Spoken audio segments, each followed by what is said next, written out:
Rehan was an honest, hard-working, and simple-natured man. He worked as a laborer all day, played with his children in the evening, and drank tea with his wife Zainab at night. Their life was simple, but their hearts were filled with love and peace. Rehan loved his sons Ali and Hassan dearly. Seeing them happy over the smallest things made him happy. Rehan's dream was to educate his children and make them successful so that they wouldn't have to live the life he inherited, one of poverty, hunger, and lonely nights. But Rehan's hopes kept his spirit alive. One day, a terrible murder occurred in the neighborhood. The victim was an influential man with connections in high places. Instead of thoroughly investigating the case, the police, wanting to close it quickly, arrested Rehan based on mere suspicion. With no witnesses, no evidence, and no connections, Rehan's chances of justice vanished. The court sentenced him to 10 years in prison. That day was the darkest of Rehan's life.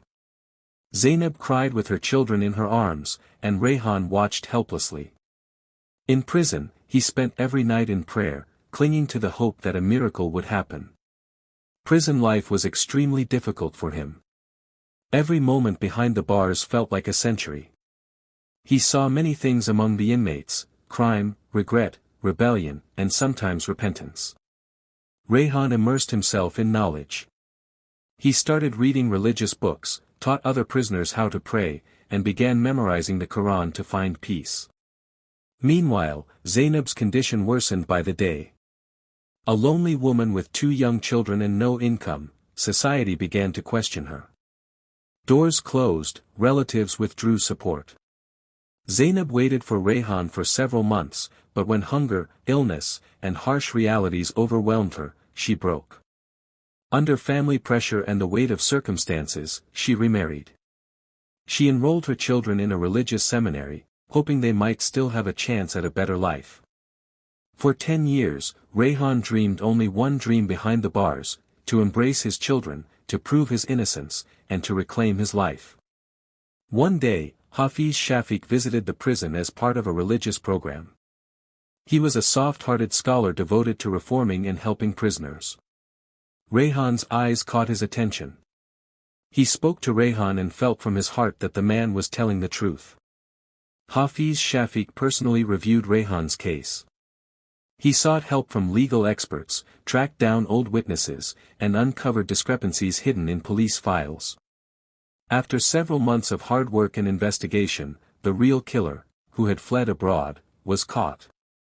The court declared Rehan innocent and acquitted him with honor.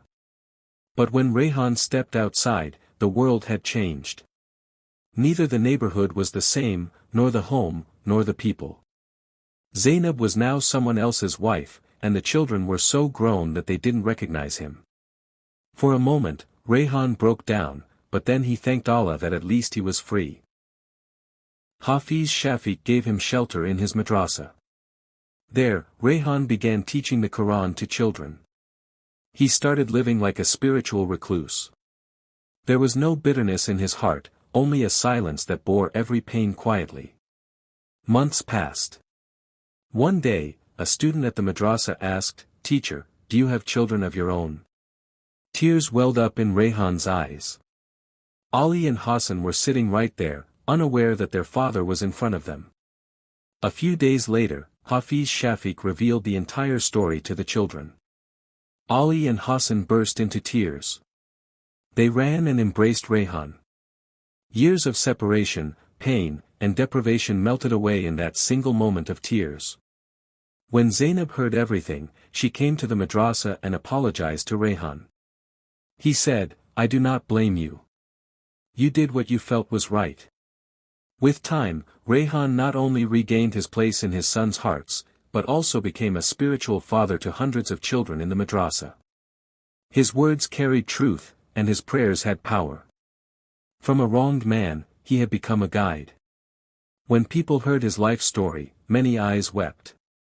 Documentaries were made about him, articles were published in newspapers, and he became a symbol of patience, truth, and faith. Rehan spent the rest of his life in simplicity, service, and worship. He never complained, he only thanked God every single day.